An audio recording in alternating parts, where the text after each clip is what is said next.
Still not clear why you didn't tell this committee about your role in facilitating an introduction to someone who wanted to loan money to the Prime Minister at the time. I had not clear why you didn't tell us. Because I'd had a meeting with the Cabinet Office, I had a meeting with Mr. Case. I'd raised the issue of my BBC application specifically with him, and he had agreed that to avoid a conflict or any appearance of conflict, I should have nothing further to do with the matter. You're asking us... At that stage, any support that Mr. Blyth was going to provide was entirely hypothetical.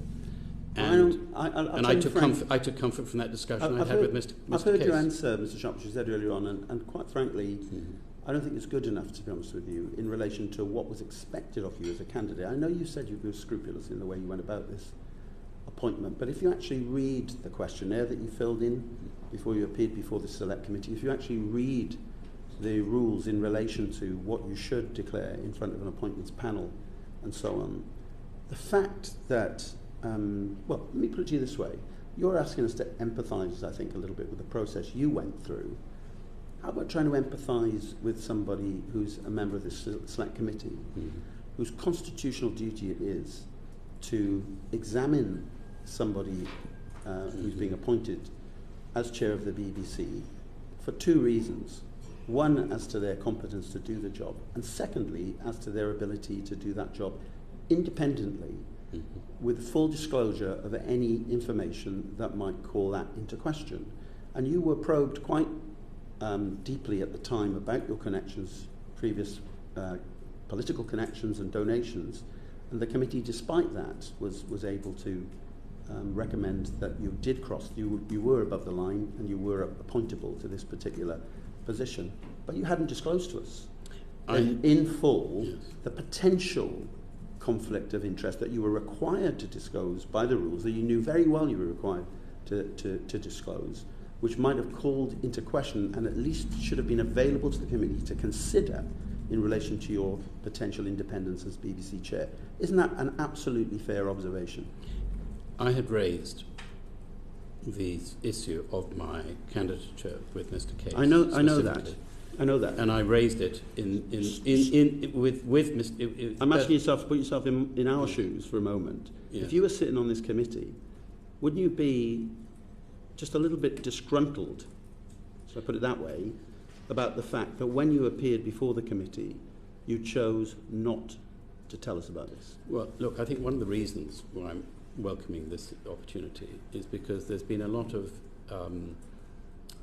assertions about things that have taken place. I'm not making any assertions of that kind. Which have mischaracterised, as far as I'm concerned, my involvement. My involvement was to ensure due process was followed. Well, I was not party to any subsequent events that took place. I gave no financial advice to the Prime Minister.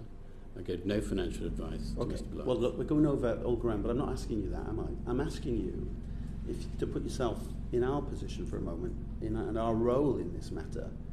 And if you were sat in the House of Commons whilst ministers prayed in aid, this committee's report, when it interviewed you in the pre-appointment hearing, to say nothing to see here, and when they're appearing all over the media saying, oh, the DCMS Select Committee said it was fine, so there's not a problem, and you're a member of this committee, and you find out that in fact you did not disclose to this committee the fact that you were involved in making introductions which would result in a very large soft loan facility being made available to the very person responsible for appointing you to the job which was under consideration. How on earth did you think that was not a relevant matter to disclose to this committee? Well, as I've described... Do you regret it? I'll come back to that particular... As I've described to you, I acted in good faith to ensure that due process was followed, including an open declaration to the Cabinet Secretary about the issue occurring at the same time I was applying to be the BBC chair. I mean, you With could respect- say, you with might as well respect- just say I refer you to the answer I gave previously in true House of Commons style, but do you not see why we might be unhappy about that? With respect to the regret, obviously, I regret the situation. I particularly regret the situation for the BBC. That's a non-regret regret, though, isn't it? No, I it's regret not. the It's not at situation. all. Do you regret your actions in not telling the committee that you had been involved in this caper? I took, at the time, as I told you, comfort from the conversation I'd had with Mr. Case.